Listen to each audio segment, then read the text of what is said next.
Bharatiya Janata party రాష్ట్ర కార్యాలయం పిలుపు మేరకి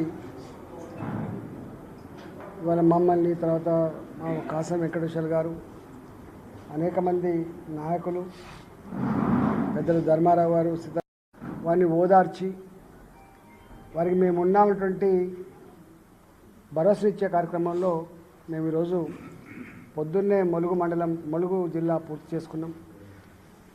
ఇప్పుడు మహబూబాబాద్ జిల్లాలో కొన్ని మచ్చుకు మేము ఇచ్చిన సమాచారం మేరకి ఇప్పటికే అనేక ఫోటోగ్రాఫ్స్ కానీ సమాచారం కానీ మా దగ్గర ఉన్నాయి. మీరు కూడా రాస్తూ ఉన్నారు. ఇక్కడ రాజకీయాల కంటే కూడా ఒకరికొకరు విమర్శించుకోడే పని కంటే కూడా ప్రజలకు న్యాయం జరగాలి కాబట్టి ఆస్తులు కోల్పోయినా, పంటలు కోల్పోయినా, కుటుంబ సభ్యులను కోల్పోయినా,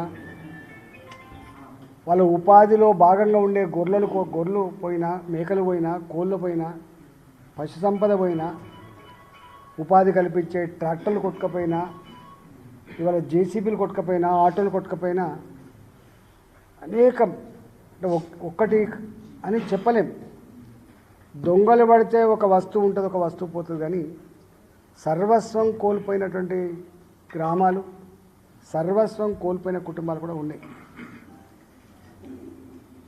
ఇక్కడ ప్రభుత్వాన్ని మేము డిమాండ్ అని కాదు కానీ తక్షణమే స్పందించమని చెప్పి కోరుతున్నాం.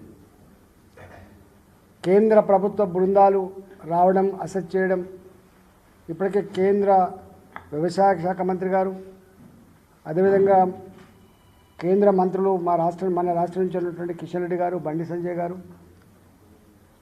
మాలాంటి వాళ్ళం కూడా కేంద్ర హోంమంత్రి గారితో మాట్లాడి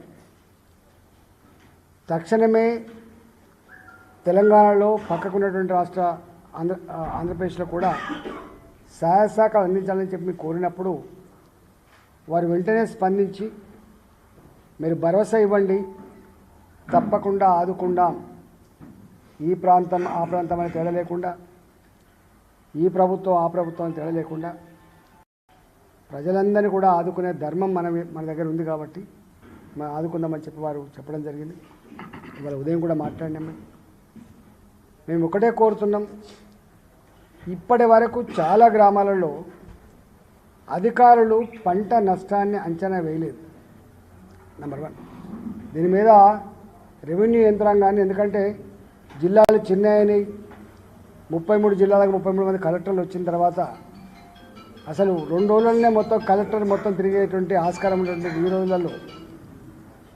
ఈ రోజులలో ఎక్కడ కూడా పెట్టిన ఇసుక మెటలు కావచ్చు, కోతపడ్డ పంట పొలాలు కావచ్చు, కొట్టుకపోయిన పంటలు కావచ్చు, నీట మునిగిన పంటలు కావచ్చు, చెర్లు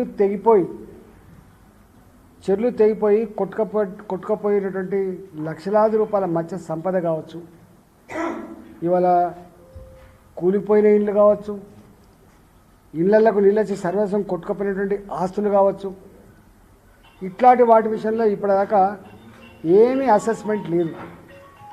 నేను ఒకటే కోరుతున్నా, ప్రభుత్వం తక్షణమే ఇవన్నిటి పట్ల ఒక అసెస్మెంట్ చేయమని చెప్పి కోరుతున్నా.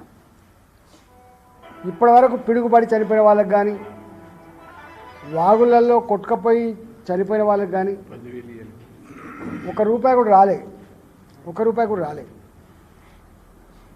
మేము అంటున్నాం ప్రభుత్వాన్ని, తక్షణమే మీరు ఏదైతే తక్షణ సాయం కింద అందిస్తా అని చెప్పి ప్రామిస్ చేసిండ్రో వెంటనే ఇవ్వాలని చెప్పి మేము డిమాండ్ చేస్తున్నాం. మీరు ప్రకటించిన సాయం చాలా తక్కువ, ₹10,000. మొత్తం కలిపితే ఖమ్మంలో కొట్టుకపోయిన ఇళ్ళు మునిగిపోయిన ఇళ్ళు 5,000, 6,000, 10,000 తెలియదు. కానీ